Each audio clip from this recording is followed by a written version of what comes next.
সারা দেশের ন্যায় আমার আসনেও শাপলাকলির যারা নেতাকর্মীরা আছেন তাদেরকে নানা সময় হুমকি ধামকি দেওয়া হয়েছে। প্রকাশ্যে হুমকি দেওয়া হয়েছে, গোপনে হুমকি দেওয়া হয়েছে।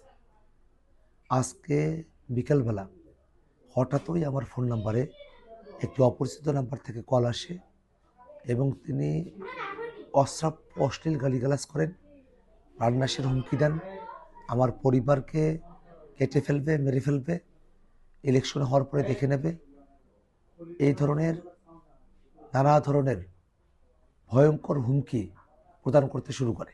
পাঞ্জাবের জগতে একটি বিশ্বস্ত নাম শাবাব এথনিক ওয়্যার।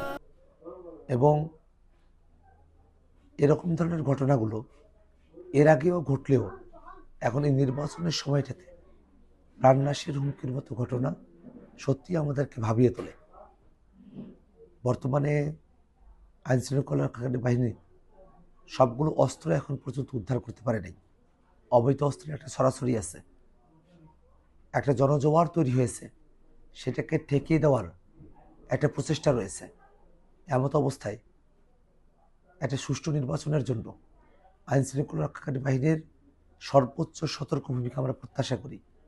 একই সাথে আমরা এই কথাটা বলতে চাই যে বাংলাদেশে দীর্ঘ সময় ধরে যে ফেসিবাদ চেপে বসেছিল তার বিরুদ্ধে লড়াইয়ে আমরা কখনো পিছু পা হয়নি। হুমকি থামকি, ভয়, জুলুম, জেল, রিমান্ড, নির্যাতন, নানা কিছু আমরা মোকাবেলা করে নতুন বাংলাদেশের দিকে আমরা অগ্রসর হয়েছি। আমাদেরকে ভয় দেখিয়ে, উড়ো কথা বলে, প্রাণনাশের হুমকি দিয়ে কোনোভাবেই আমাদের যে জয়যাত্রা সেটাকে থামিয়ে রাখা যাবে না।